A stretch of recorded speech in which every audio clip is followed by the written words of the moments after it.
Near mint condition, the home of collected editions. That cover's so awesome. Absolute format is the best way to own this store. Time to empty those wallets and fill those shelves.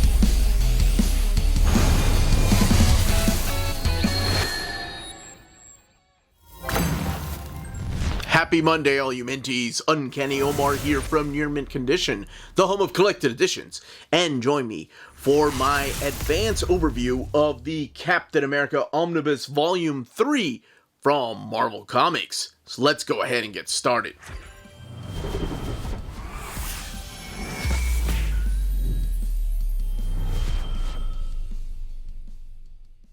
And welcome back, everybody. Before going any further, a big thank you to David Gabriel and the fine folks at Marvel for sending us an advanced copy of this omnibus. This omnibus is due out in the direct market and book market on December 3rd or 4th, depending on where you get your books. And what we're looking at here is the direct market cover. This is the one that is supplied by Sal Buscema.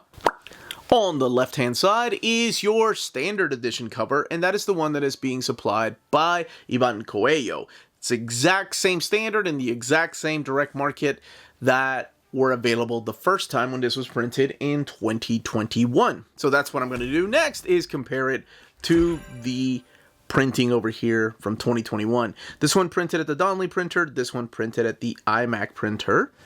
And looking at the spines here, looking a little bit different. This time around, what they've done is it looks like they've shifted Captain America over to the left and taken out the arm there from the cover. So you don't have like Vision's arm right there. It's interesting.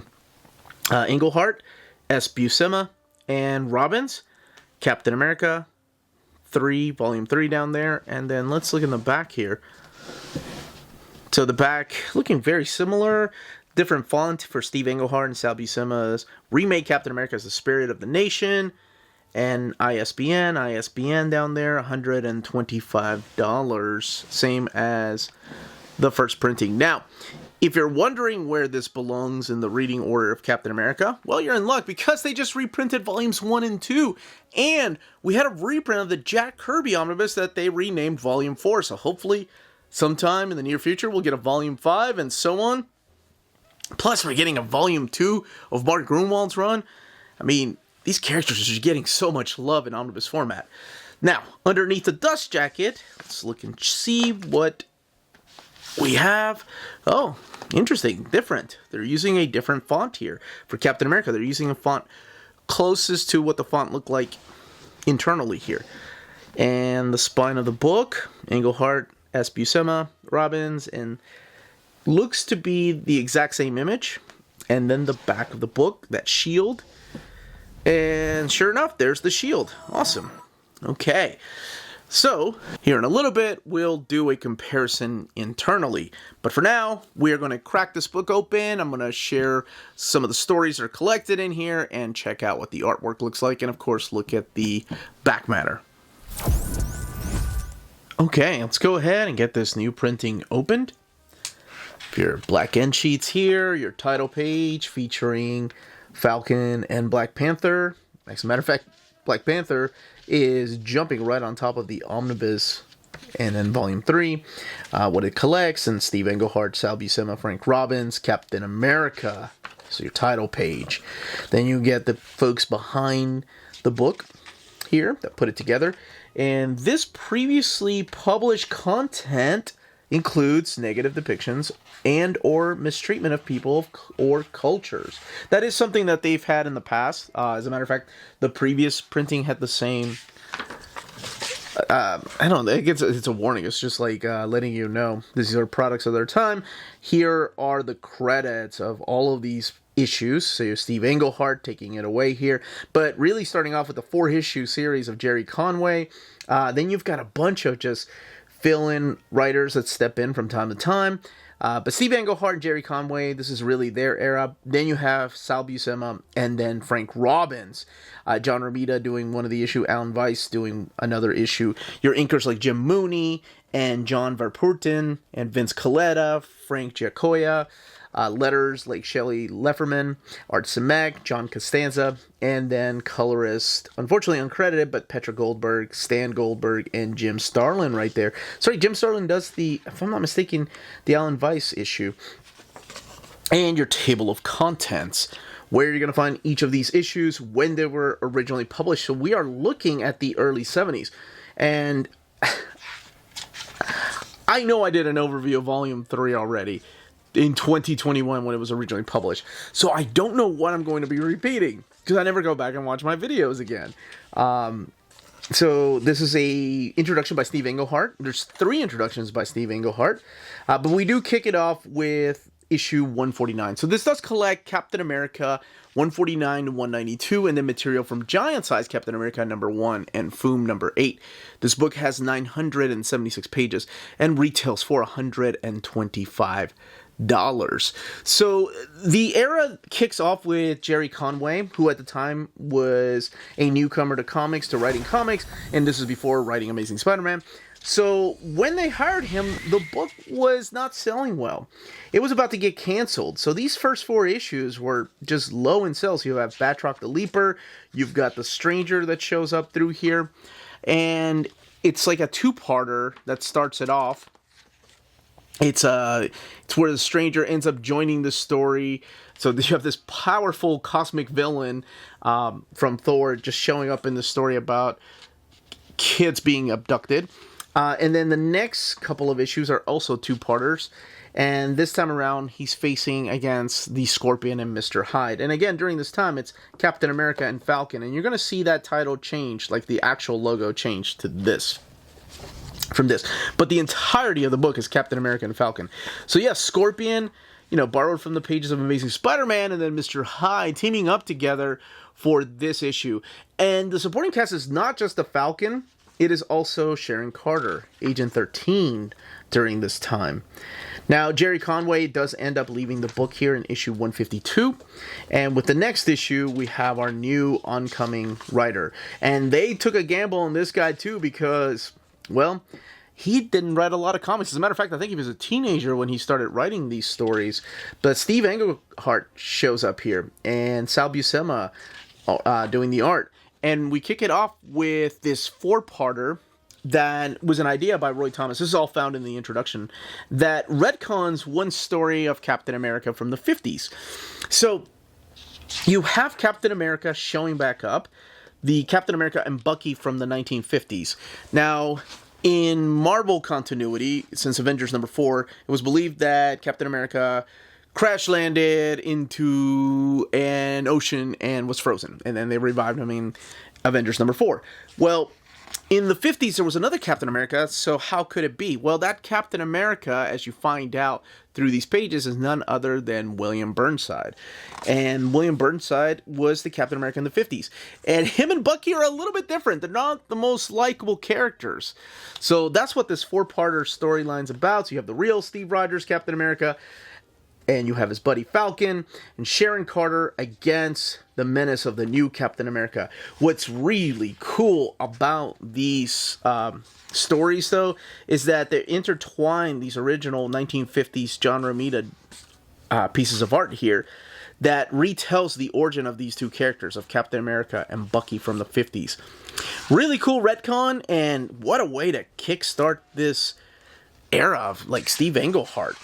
Right? To me, I love Steve Englehart's stories from, like, The Defenders and Doctor Strange. So the Captain America, the very first time I read all of it was the first time this was printed. We have a new villain here. This is the Viper. And it is the coming of other snake-like creatures that will be joining from time to time. So does this guy. I actually like the design. Kind of looks a little bit like the Scorpion, but not so much.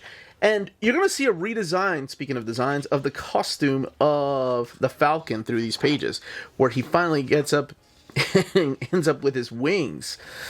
So this is another era of Captain America dealing with the character of Nick Fury and not to trust him, and what is he still working for Nick Fury or not?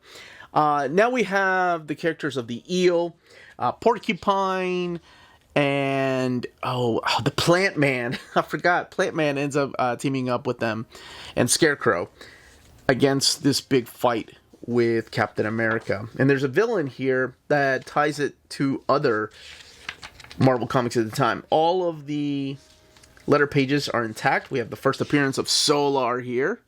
That's right. Solar making his first appearance in issue 160. And there's an actual flashback story here of Solar. We've got the Falcon dealing with his own problems back in his neighborhood. This is Layla? Yeah, Layla right there. It's one of a lady that has kind of caught his attention. It's a little bit of a flashback story with Solar telling of his origin. We have the return of Dr. Faust here. But one of the most important things about this era of comic books in this issue of 161 and 162 that has this character of Dr. Faustus is the reintroduction of Peggy Carter into the Marvel Comics universe. Because we have Sharon Carter, right? Peggy was previously used in a story by Stan Lee. It was like, what was it? It was a Tales of Suspense story.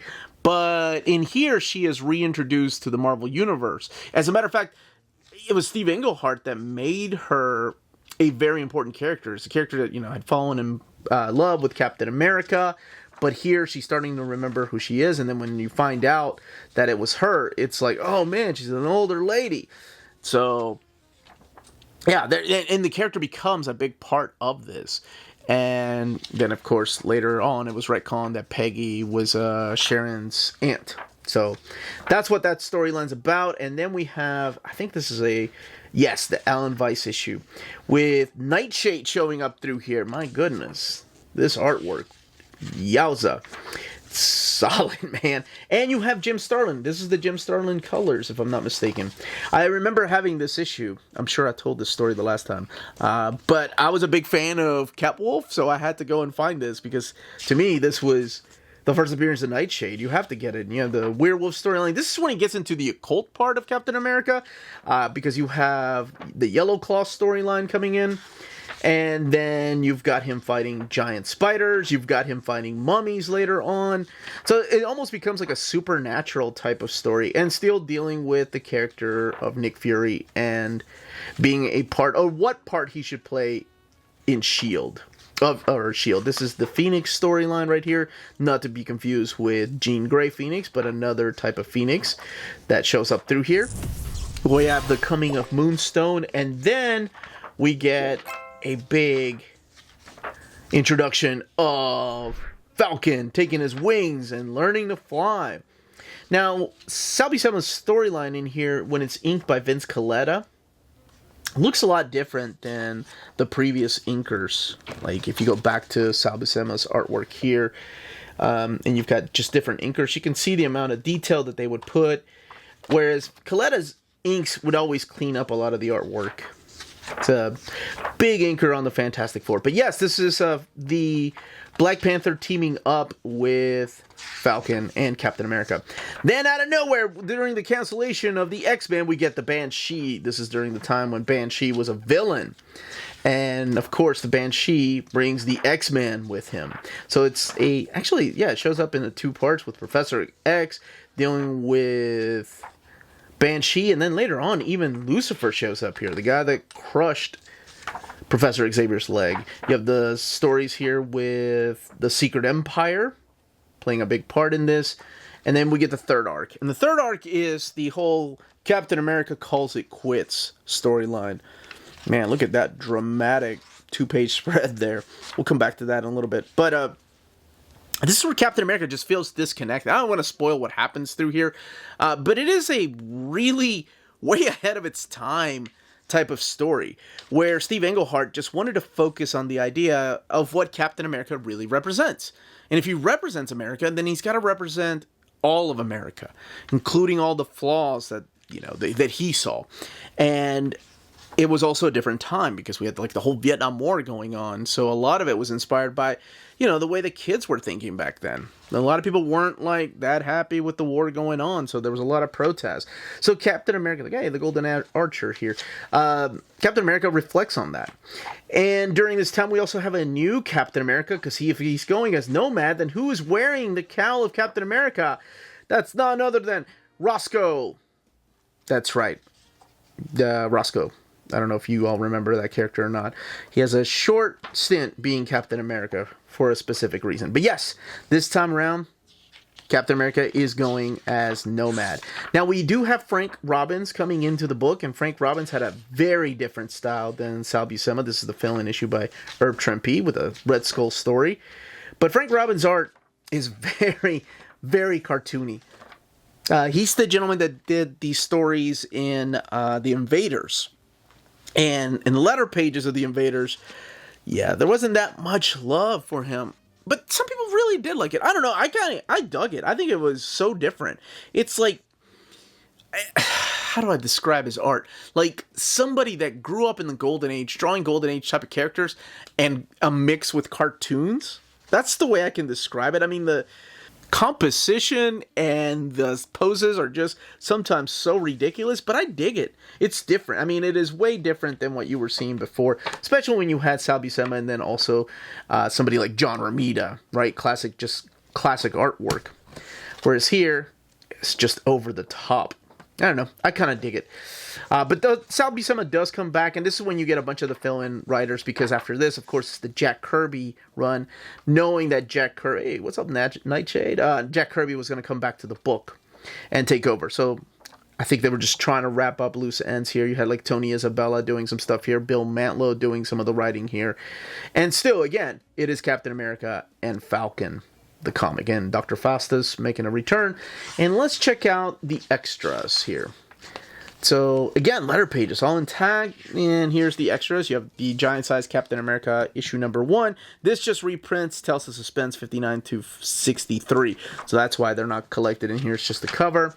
An article from Foom right here talking about Captain America, and don't think I've ever seen that movie or TV show. Joe Simon and Jack Kirby, talking a little bit about them. The Mighty Marvel calendar from 1975. And then, of course, original art here. Original covers. Original pencils. The preliminary drawings by Alan Weiss. And Sal Buscema and Vince Colletta there. But there's other... Yeah, this is Ron Wilson with Frank Giacoia. And then Frank Robbins right here. And even the standard edition cover and your end sheets. Now let's take a look at the binding and then we'll do a comparison. 976 pages. And it is sewn binding. Alright, so let's look at a couple of pages to compare. Two books, two printings. And you have the original printing there on the left and the new printing on the right. Again, the original printing 2021. And printed at the Donnelly printer. New printing printed at the iMac printer in 2024. And so far, I'm just going to go ahead and talk about the paper stock. Because, I'll be honest, I've been looking at the paper stock over here on the iMac printer. Because this is the latest printing. But it feels about the same thickness. Maybe just a little bit thinner than the Donnelly printer. There is still... gutter loss happening, or not gutter loss, I'm sorry, bleed through happening on both of them. So it's not just this. As a matter of fact, I want to go to this page that has a lot of white so we can see exactly. Okay, same page count and everything, but I wanted to come here to talk about the way the books lay over because it seems like they're about the same kind of gutter loss. The eye is very similar to the eye on the Donnelly printer. Usually the Donnelly printer has a better eye, but these two just very similar. And about the same type of gutter loss that you have. The bleed through happening is a little more prominent in the iMac printer though. More so than here. I mean, it is still here. Don't get me wrong. You can still see the caption boxes and the lettering over here. You can see it just a little bit more. But I did want to point that out. So while we're talking about the way that it lays over, let's look at another spread page and the way it's laying over. So...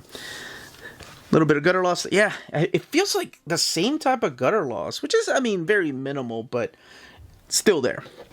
And let's look the way it lays over towards the back of the book. So you can see just how it lays over. But that's it, really. No real difference in the way the colors look. Paper stock's just a little bit thicker on the Donley printer. But that, as they say, is that. If you're interested in purchasing this omnibus, don't forget to check out our sponsors. BD Cosmos, the Canadian leader in graphic novels. They have a physical storefront in Montreal, Quebec, and their website, bdcosmos.com, offers 25% off your order of over $99 or more, and free shipping everywhere in Canada for every order of $200 or more. Their shipping care is exceptional. Your books will stay cozy through the rough Canadian weather and arrive to you in near mint condition. After checkout, let them know Near Mint Condition sent you their way, and you'll be added to the monthly $25 gift card raffle. Entries are valid for new and returning customers. Don't be afraid to call or email them. Ask them questions. Their staff is always happy to help guide you towards the right purchase. Visit their website, bdcosmos.com, for more. BD Cosmos, with rewards and raffles taking care of customers in Canada. Eh? CheapGraphicNovels.com, your online home for graphic novels and collected editions up to 50% off cover price. They have excellent shipping and prompt and helpful service. Check out their bargain deals for up to 90% off cover price. And don't forget that CGN also takes pre-orders. That way you don't miss out on the hottest releases. And they are currently running a special promotion for you Minties. If you're a first-time customer, after receiving your order confirmation email, reply back to that email and let them know Near Mint Condition sent you their way. They will then apply a free shipping promotional credit to your next order in the US. Cheap Graphic Novels, your source for the hottest books with the kind of deep discount, quality shipping, and customer service that will keep you coming back for more. And that was the content, the page count, and build of this omnibus, and of course the comparison to the original printing. If you have any questions, leave your questions down below. Don't forget to smash that like button, subscribe, and ring that bell for notifications. Everybody, stay healthy and safe out there. Much love.